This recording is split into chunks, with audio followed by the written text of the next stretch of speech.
civilisation vieille d'un millénaire subsiste dans les montagnes du Népal. Une tradition au royaume des champignons transmise par les chamans. Mingma Sherpa les connaît tous. En tant que chaman de Kalinchok, il est à même de nous expliquer la valeur de ces champignons très particuliers. Le champignon du tambour de chaman, le polypore luisant, également connu sous le nom de champignon de l'immortalité. Autant d'espèces sacrées dont les propriétés psychoactives ne se révèlent pas immédiatement.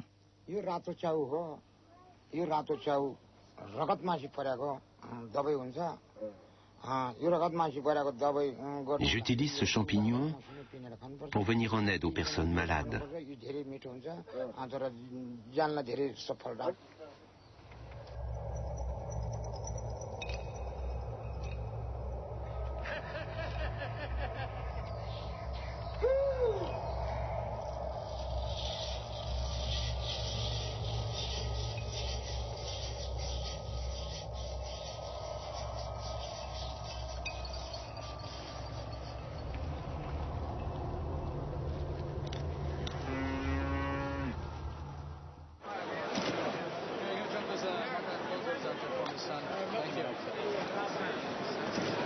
Nos connaissances actuelles sur les champignons hallucinogènes, nous les devons à un homme qui connaissait bien le pouvoir magique de l'argent. Cet homme, un banquier new-yorkais, fils de pasteur, gentleman de la vieille école, a posé les bases de la recherche moderne sur les champignons. Un pur produit de Wall Street, qui est devenu en même temps malgré lui le père fondateur du mouvement psychédélique. Gordon Wasson. C'est sa femme Valentina, une Russe, qui fait découvrir aux banquiers le monde des champignons. Au cours d'une promenade, elle se révèle experte en champignons, alors que son mari, lui, frémit à l'idée d'en manger. Dès lors, ils se pencheront tous deux sur cette question. Pourquoi les cultures ont-elles une approche aussi différente des champignons ? Ma mère connaissait très bien les champignons, alors que mon père, lui, pensait qu'ils étaient tous vénéneux. Je me souviens qu'il s'est d'abord intéressé aux champignons, dans l'idée d'écrire un livre de cuisine. Ma mère voulait écrire un livre de cuisine russe qui, autant que je sache, n'a jamais été publié. Aujourd'hui, ses travaux se trouvent à Harvard et j'ai même gardé quelques-unes de ses recettes. Mais ça a été le point de départ de cette formidable étude sur le rôle des champignons dans les différentes cultures. La réponse à la question centrale des Wasson se trouve sur le campus de l'université de Harvard à Boston. Quelle est la véritable signification culturelle des champignons dans le monde ? Plus exactement, ce sont 4000 réponses. Objets du monde entier et champignons sous toutes leurs formes, depuis le joyau archéologique jusqu'aux précieuses œuvres d'art en passant par les champignons séchés, tous rassemblés dans la plus grande collection mycologique au monde, la collection Tina et Gordon Wasson.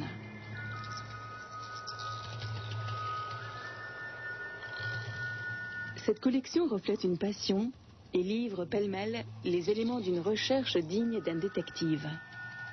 Des précieux netsuks japonais en ivoire aux colifichets érotiques, les Wasson explorent toutes les pistes. Ils divisent le monde en cultures mycophiles et mycophobes, celles qui aiment les champignons et celles qui les détestent. Après la mort prématurée de sa femme, Gordon Wasson continue seul les recherches. Dans une correspondance abondante, plus de 8000 lettres au total, il isole l'objet de ses recherches, entretient des relations épistolaires avec Aldous Huxley ou Claude Lévi-Strauss. Il écrit même à Agatha Christie au sujet d'un détail. Des milliers de diapositives et de photos documentent ses voyages d'études sur tous les continents. L'environnement culturel des champignons l'amène à une espèce bien particulière, les champignons hallucinogènes. Wasson découvre partout les pratiques culturelles qui leur sont consacrées. Ici, il voit qu'ils sont vénérés comme des dieux, là, comment ils sont utilisés dans les religions.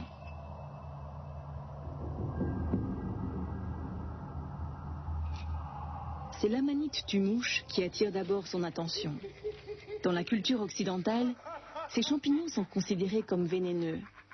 En Sibérie, au début du siècle dernier, des chercheurs rapportent que des chamans tombent en extase lorsqu'ils ingurgitent des amanites tumouches. Wasson découvre que des peuples indo-européens primitifs vénéraient la manite Tumouche comme une créature divine.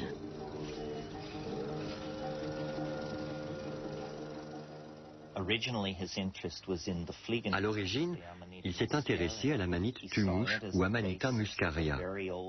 Pour Wasson, ce champignon était le fondement d'une religion très ancienne en Eurasie. Mais après avoir approfondi ses recherches, après s'être informé auprès du poète anglais Robert Graves, et surtout après son voyage au Mexique, il s'est rendu compte que la psilocybine était le principal agent pour le développement et l'exploration de la conscience.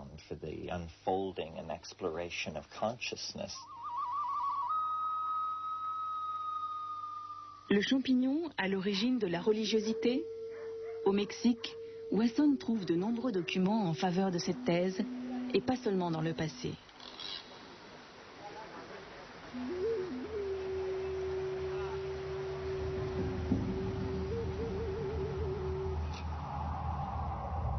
Wasson est fasciné par Xochipilli, le dieu aztèque de l'amour et des fleurs. Il est le premier à découvrir que la statue est parsemée de motifs de drogues hallucinogènes. Même la position de la statue va dans ce sens, puisqu'elle suggère le saisissement et le discernement. Xochipilli, un dieu de l'extase, est une concurrence pour la première mission chrétienne. Le culte du champignon a disparu parce qu'il a été détruit par les conquistadors espagnols. Pour eux, ce culte était l'œuvre du diable. Il était démoniaque, dénaturé. Et il a disparu du savoir occidental. Jusqu'aux années 1920, les anthropologues croyaient qu'il s'agissait d'une fantaisie, d'une superstition. Il a fallu attendre Wasson pour le redécouvrir. Aujourd'hui, ce culte est toujours pratiqué. En 1955, les Wasson traversent les montagnes Mazatec jusqu'à Huautla de Gémines. C'est ici qu'ils espèrent trouver le champignon sacré. C'est ici qu'ils font leur grande découverte. Robert Wasson est arrivé avec plusieurs personnes. Il a demandé à mon mari s'il connaissait quelqu'un qui travaillait avec les champignons. Mon mari connaissait Maria Sabina et il l'a fait venir. Puis, pendant quelques jours, ils ont cherché les santitos, les champignons sacrés. La velada, la cérémonie, a eu lieu dans cette maison. Je faisais la garde dehors avec 2 hommes car il y avait des tensions au village à cause des étrangers. Wasson a mangé les santitos avec la terre comme ils poussent dans les champs.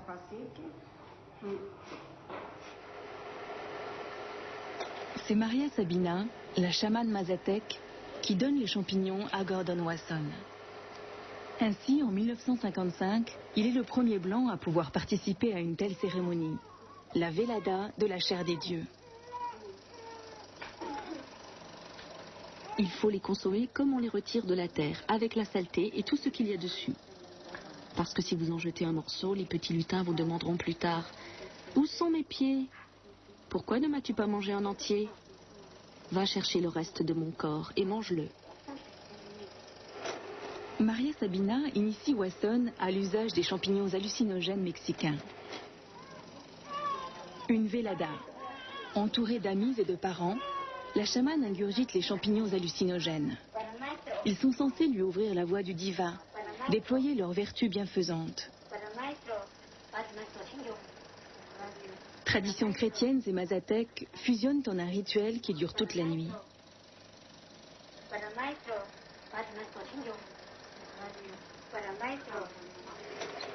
Wasson participe activement à la cérémonie. Une thérapie collective. Au centre, Maria Sabina. Elle sert de médium, de guérisseuse. Une visionnaire.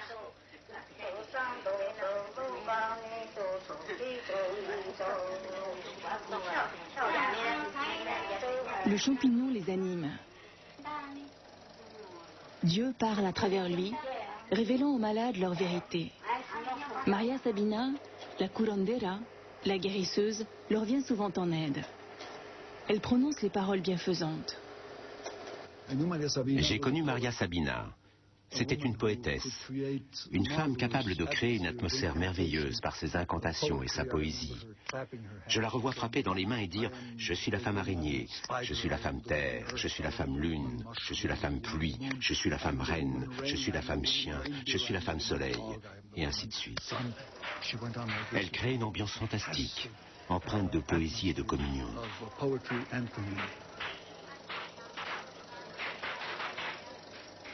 Le champignon sacré me prend par la main et m'emmène dans le monde où tout est connu. Plus on pénètre dans le monde de Teonanacatl, plus on voit de choses. On voit aussi le passé et le futur comme une seule et même chose qui s'est déjà produite, qui s'est déjà accomplie. Les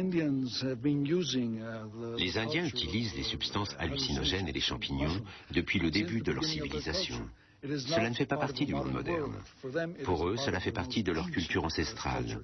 C'est un événement complètement distinct de la vie urbaine moderne.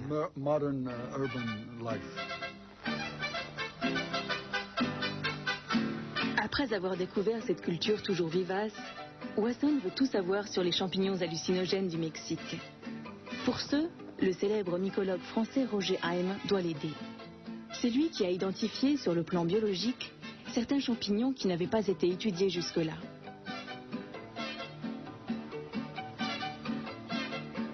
Ensemble, le professeur français et l'autodidacte américain entreprennent une autre expédition périlleuse dans les montagnes mexicaines. Haim découvre une multitude de variétés non identifiées. Wasson et lui rédigent ensemble l'ouvrage de référence sur les champignons hallucinogènes mexicains. Un livre exceptionnel qui ne se limite pas à des études biologiques et chimiques, mais qui décrit aussi les aspects ethnologiques du culte des champignons.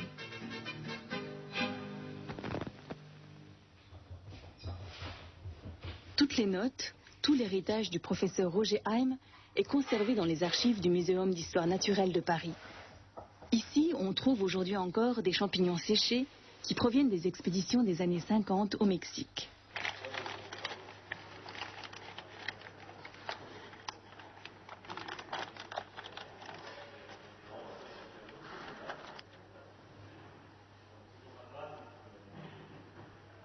Les champignons ont été recueillis dans des boîtes toutes plus fantaisistes les unes que les autres. Roger Haim, pionnier de la recherche botanique sur les champignons hallucinogènes, occupe aujourd'hui encore son archiviste avec un legs immense.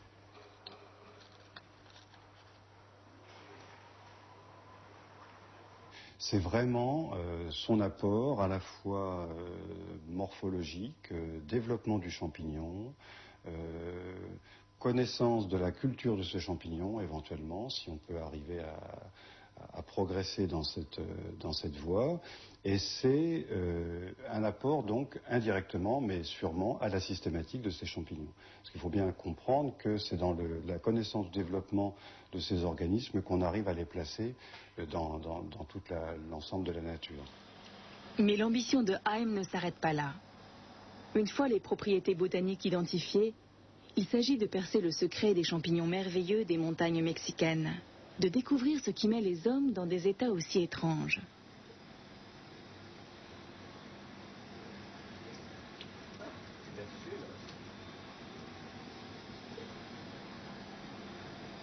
Haim réalise avec succès diverses cultures de champignons, une tâche qui n'a rien de facile. Des carpophores se développent à partir du mycélium. Mais ni lui, ni une équipe de chercheurs américains qui travaillent à l'époque sur le même projet ne parviennent à isoler le principe actif.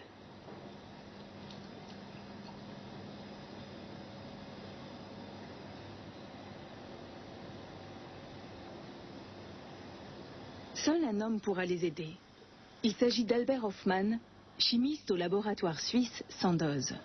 Depuis les années 50, il est connu pour avoir découvert le LSD. Et Hofmann sait comment isoler le principe actif des champignons hallucinogènes.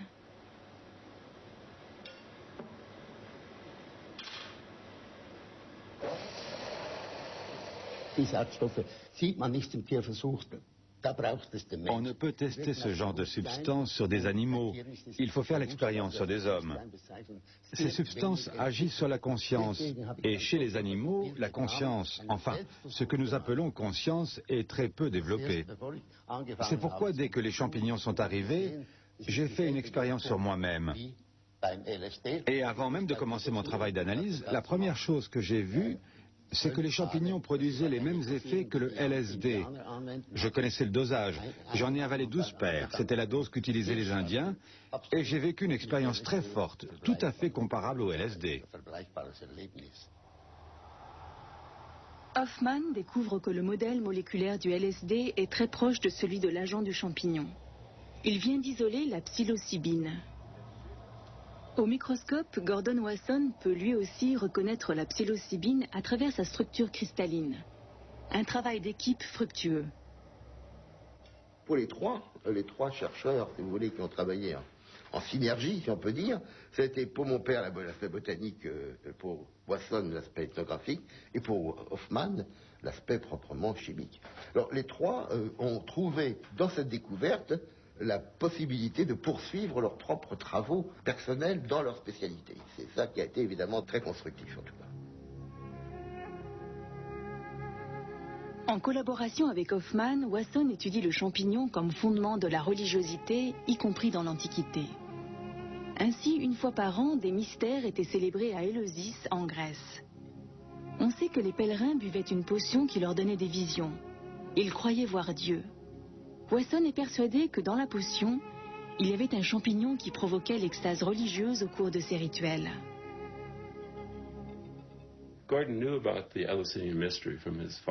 Gordon connaissait les mystères d'Éleusis par son père, qui était pasteur. Il savait aussi qu'on y buvait une potion qui donnait des visions. Pour lui, il y avait là un rapport avec son travail sur l'Amanita muscaria et le soma. Afin de pouvoir percer les mystères d'Éleusis, il m'a contacté et a proposé qu'Albert Hoffman se joigne à nous. Je me souviens qu'Albert Hoffman nous avait envoyé une photo sur laquelle on pouvait voir les carpophores de l'ergot. Gordon ne pouvait être satisfait tant qu'on n'avait pas démontré qu'il y avait bien un champignon dans la potion. Quand, enfin, on a pu en apporter la preuve, il est tombé en extase.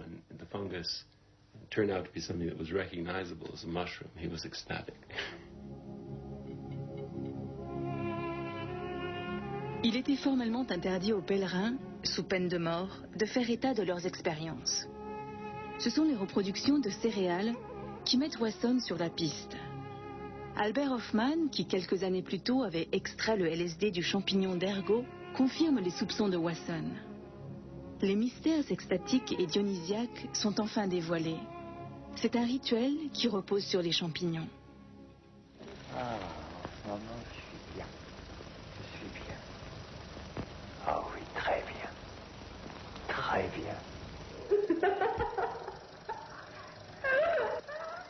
Et il y a le problème également des couleurs. À partir de la fin des années 50, Roger Heim effectue des expériences sur lui-même et sur des volontaires afin d'étudier les effets de la psilocybine sur le psychisme des hommes. À l'aide d'un psychiatre, il note soigneusement les réactions des individus. Ainsi, 63% d'entre eux voient des objets se déplacer et 81% décrivent des états euphoriques. C'est merveilleux, pour l'amour de Dieu, il n'a jamais dessiné jusqu'ici dans un but artistique. Et il fera son initiation à travers l'expérience. Il est alors dans l'euphorie. Il prend contact avec le graphisme.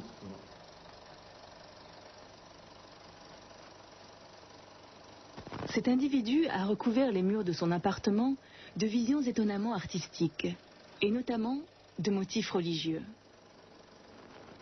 Roger Heim doute qu'on puisse utiliser les champignons en psychiatrie. Pour lui, la personnalité et le contexte jouent un rôle trop important. Voici des indications bien intéressantes qui nous rapprochent du Mexique et de Marga Sabina. Elles mettent en lumière l'influence de ces champignons sur le psychisme et même le caractère de l'individu, l'exacerbation des tendances sous-jacentes et en définitive la complexité de notre réservoir psychique et de sa sensibilité. Au début des années 60, outre-Atlantique, un autre scientifique commence à tester les effets des champignons hallucinogènes sur des détenus. L'homme qui convaincra les détenus que cette expérience est un moyen exceptionnel pour élargir le champ de la conscience est lui aussi professeur à Harvard. Il s'appelle Timothy Leary.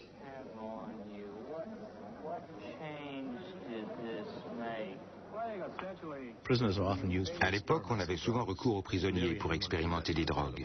Mais Leary y était opposé. Il pensait que c'était un procédé irrespectueux qui ne pouvait pas tenir lieu d'expérience. Par souci d'honnêteté, il a expliqué aux détenus que cette expérience allait changer leur vie.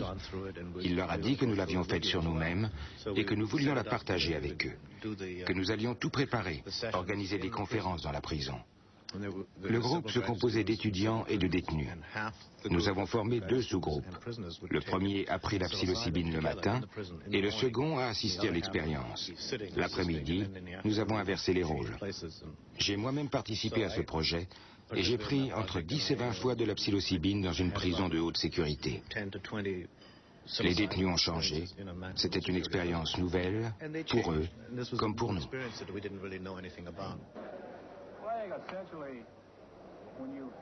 Quelques décennies plus tard, une étude comparative montrera que ces détenus récidivent aussi souvent que les autres.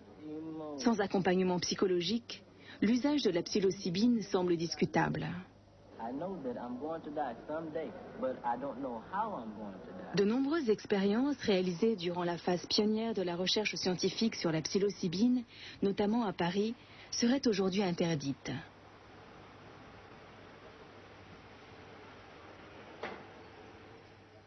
Dans l'appartement où nous sommes ici, il a fait des essais d'ingestion de champignons et il les a décrits très bien. Il a écrit parfaitement ce qu'il ressentait.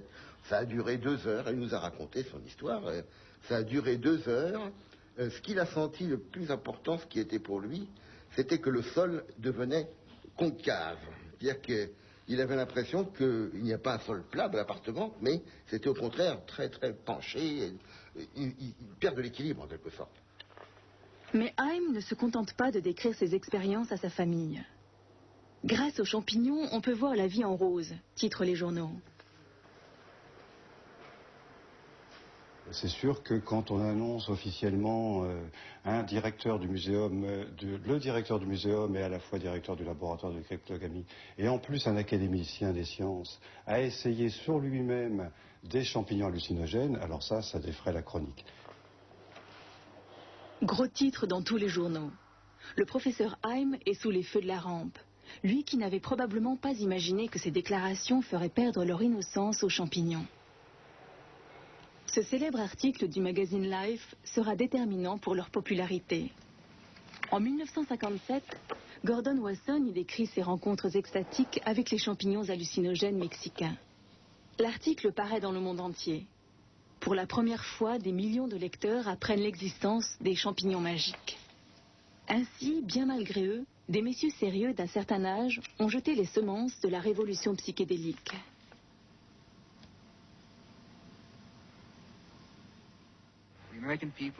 Les Américains sont complètement obsédés par les biens matériels, le pouvoir, la guerre.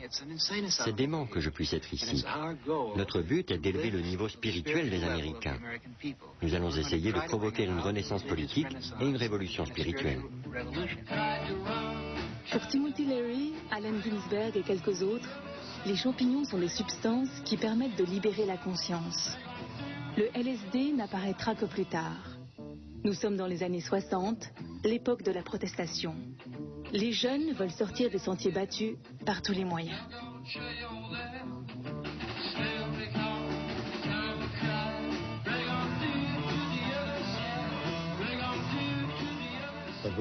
Parallèlement, bien d'autres mouvements socio-révolutionnaires voient le jour. C'est le début du mouvement féministe, du mouvement de libération de la femme. C'est le début du mouvement des droits civiques. Et en même temps, on voit émerger le mouvement pacifiste, le mouvement contre la guerre du Vietnam et la révolution sexuelle. Et dans cette ambiance révolutionnaire, nombreux sont ceux, leaders ou activistes, qui prennent des drogues psychédéliques.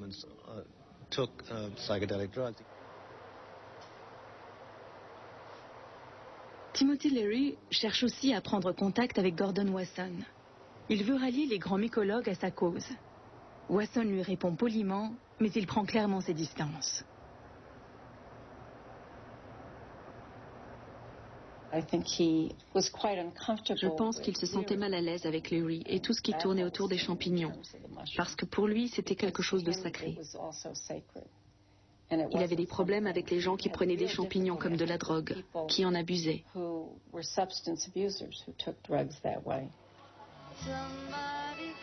Mais la boîte de Pandore est ouverte. Venus du monde entier, des visiteurs célèbres et moins célèbres trouvent au pays de Maria Sabina leur Mecque mexicaine. Ce village éloigné se transforme dans les années 60 en lieu de pèlerinage. Aujourd'hui encore, les touristes à l'affût de champignons imprègnent l'image du village. Tous les autochtones ne voient pas cette évolution d'un très bon œil.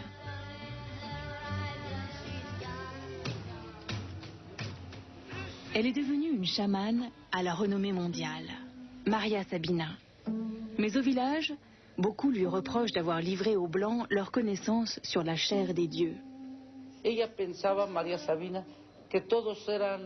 Maria Sabina croyait que tous ceux qui venaient étaient comme Wasson. À l'époque, nous avons eu beaucoup de visiteurs. Je lui ai demandé ce qu'ils attendaient d'elle.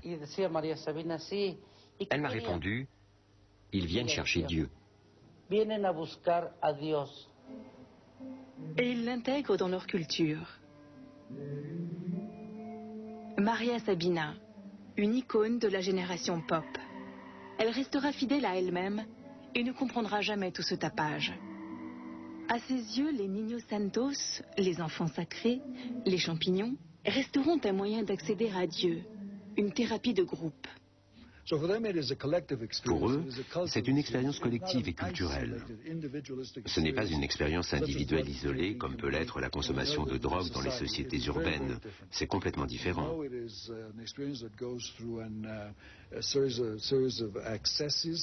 On passe par toute une série d'états extrêmes.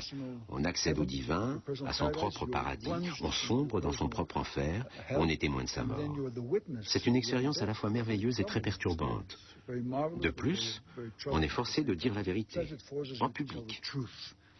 Et parfois, en affrontant sa femme, sa maîtresse, ses amis, ça peut tourner à la catastrophe. Ça peut se finir par un divorce. Le groupe que j'accompagnais chez Maria Sabina a connu pas mal de déboires. Ainsi, une femme a dit à son mari, « Je te déteste, pourquoi je t'ai épousé ?» Ça, je m'en souviens.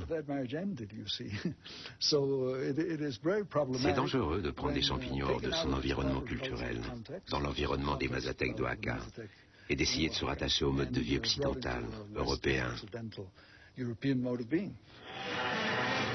Malgré toutes les mises en garde et les interdictions de par le monde, les champignons sont devenus une drogue festive et connaissent une renaissance fulgurante depuis les années 90.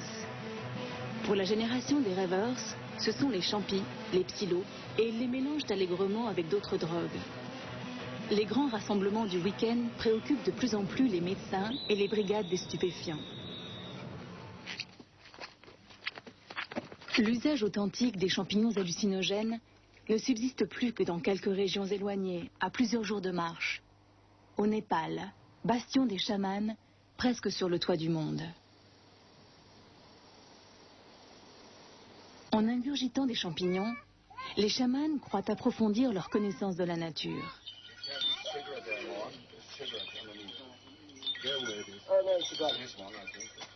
À l'inverse du Mexique, ici les chamans n'utilisent pas les champignons pendant le rituel, mais un autre jour, seuls, retranchés, notamment pour régénérer leurs vertus bienfaisantes. Pendant le rituel, les champignons sont invoqués. Leurs esprits servent à accompagner le voyage, à les protéger. En fait, il faut invoquer 108 champignons, mais beaucoup n'en connaissent pas autant. Il suffit de connaître et d'invoquer le premier, le Yang-Krishao. Nous le connaissons aussi, c'est un polypore que les Chinois surnomment champignon de l'immortalité. Donc, ils invoquent ce champignon pour qu'il les accompagne lors de leur voyage dans le monde immatériel. Autrement dit, il s'agit d'une créature immatérielle qui les accompagne, qui les protège lorsqu'ils passent dans l'autre monde.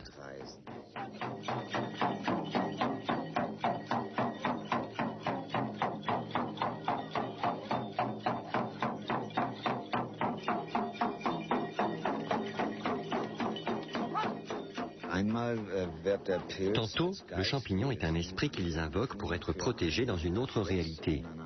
Tantôt, le champignon sert, pour ainsi dire, de carburant pour renouveler l'énergie sacrée des chamans. Tantôt, c'est un moyen de voyager pour accéder à la connaissance.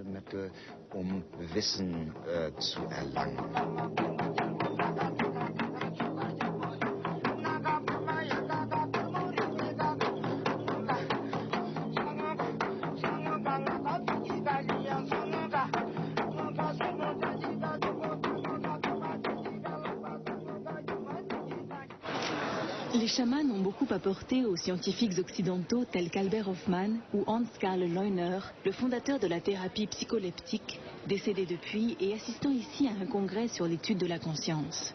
La psilocybine, un substrat pour la chimie, la recherche sur le cerveau et la thérapeutique. C'est grâce au LSD que j'en suis venu aux champignons. Nous avons isolé la psilocybine et il s'est avéré, chose très importante, que le LSD, la psilocybine et le loliokui étaient très proches sur le plan chimique, de substances que l'on trouve dans notre cerveau.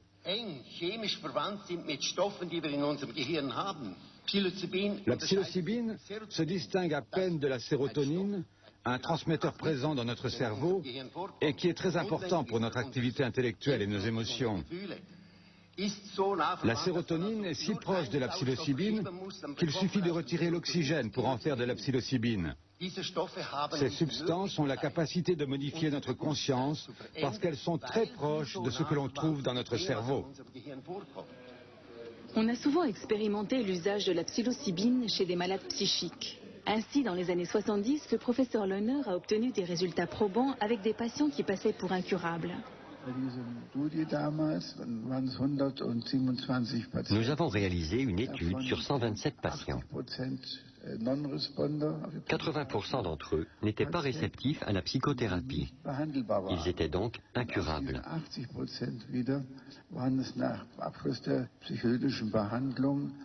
À la fin du traitement psycholytique, sur ces 80% de malades, 72% ont été réceptifs à notre traitement à la psilocybine. Leur état s'est bien, voire très bien amélioré. Les peintures de patients dépressifs après absorption de psilocybine proviennent des recherches du professeur Leuner. Pour ses études, il avait obtenu des autorisations spéciales. Le travail scientifique est limité par l'interdiction internationale de la psilocybine. Et ce, bien que les études de Leuner aient été fructueuses.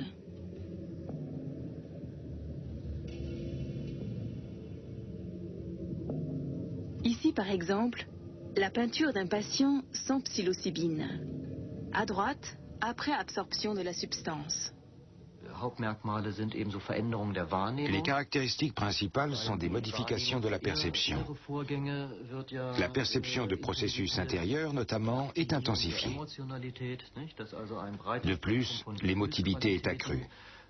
L'individu perçoit un vaste champ d'émotions. Parallèlement, le moi observateur est conservé, si bien qu'il peut se voir lui-même rêver. Pour l'heure, les chercheurs souhaitent avant tout obtenir une autorisation pour effectuer des expérimentations sur eux-mêmes. L'objectif est de mieux comprendre la schizophrénie. De plus, ils voudraient reprendre les travaux de recherche du professeur Leuner avec un catalogue thérapeutique clair. En effectuant des expériences sur lui-même, le psychiatre veut comprendre ce qu'un schizophrène ressent tout le temps. Il s'agit pour le thérapeute ou le psychiatre d'avoir accès à ce vaste champ d'expériences vécues.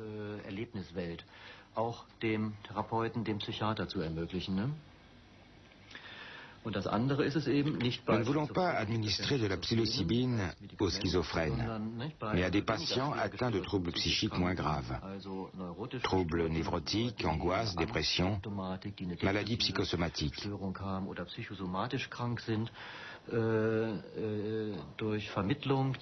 En modifiant la conscience du patient, nous sommes en mesure d'étudier les symptômes et d'améliorer ainsi son état psychique. Comme chez nous, l'Inquisition a fait disparaître toute forme d'usage cultuel des champignons, leurs amateurs d'aujourd'hui concoctent eux-mêmes leurs rituels en s'inspirant de différentes traditions.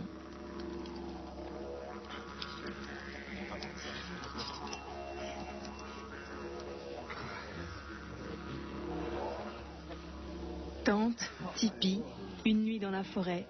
Objectif principal, l'expérience collective.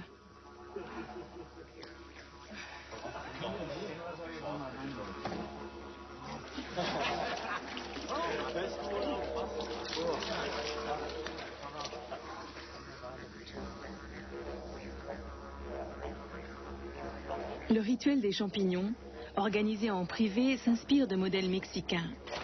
Ce n'est pas légal, mais on le fait quand même.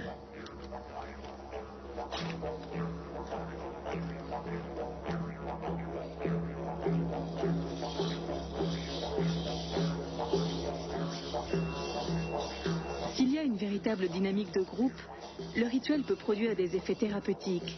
Le rire collectif devient alors un acte de libération.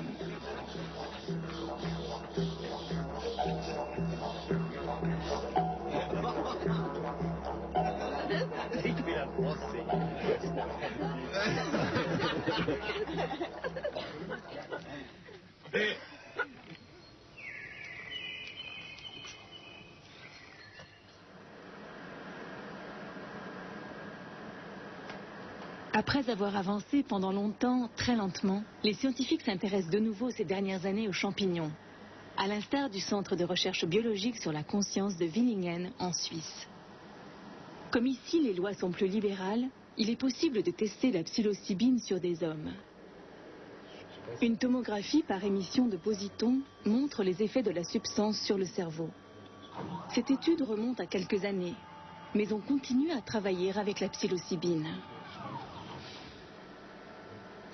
La psilocybine est une substance intéressante parce qu'elle altère la conscience. Elle modifie non seulement les émotions et les sentiments, mais aussi le contrôle du moi et la distinction entre le moi et l'autre. Aucun autre psychotrope ne permet de voir comment cette distinction se construit et se modifie dans le cerveau. Grâce à la psilocybine et aux possibilités que nous offre le scanner, nous sommes en mesure d'étudier sur des sujets vivants comment ces changements s'opèrent dans le cerveau.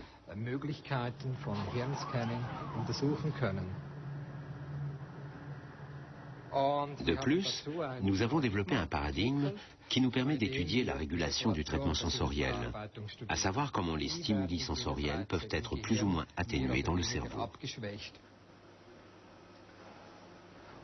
Et pour ce, nous utilisons un paradigme acoustique.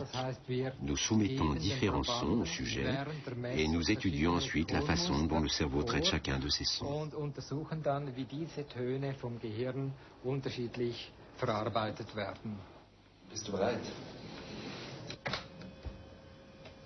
Sans psilocybine, le cerveau reconnaît relativement vite les différents sons et se protège contre le stimulus à l'aide d'un filtre. Avec la psilocybine, l'activité cérébrale est réduite et le cerveau ne peut plus se protéger contre les sons parce que les filtres s'estompent.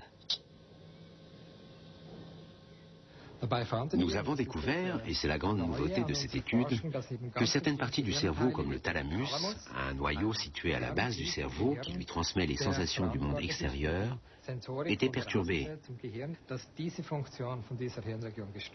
Le thalamus, qui d'habitude sert de filtre, s'ouvre en quelque sorte et laisse davantage pénétrer les stimuli extérieurs. Le cerveau est donc submergé de stimuli. Résultat, les sujets ont une réaction positive parce qu'ils se sentent libérés. Mais si le filtre s'ouvre trop, leur personnalité se fragmente, l'angoisse surgit et le moi angoissé prend le dessus.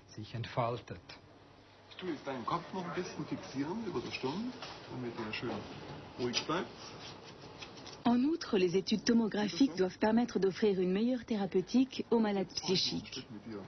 Avec l'aide de substances psychoactives, il est possible de simuler des états proches de la schizophrénie. Plus on obtient des informations concrètes sur les régions cérébrales actives, plus on peut élaborer des médicaments précis.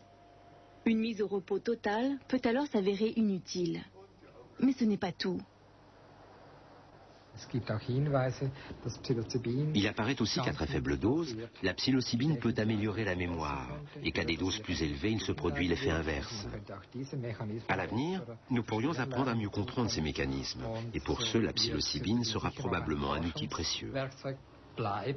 De plus, elle sera sans doute très utile pour certaines applications thérapeutiques. Même aux États-Unis, le premier pays où les champignons ont été diabolisés, l'usage de la psilocybine pour le scanner du cerveau est redevenu populaire. Aux États-Unis, certains instituts de recherche sont revenus à la psilocybine. Aujourd'hui, ils essaient d'approfondir à partir de ces substances leur connaissance sur la conscience, sur l'interface conscience-cerveau. Et il serait très intéressant de voir comment nous appréhendons la réalité sur le plan psychologique, religieux et anthropologique. Comment le cerveau génère-t-il de la réalité ?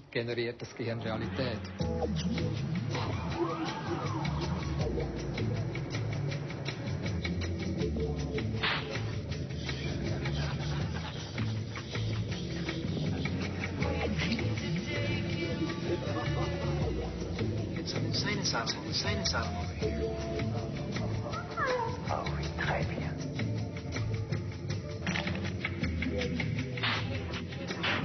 Well, I don't know how.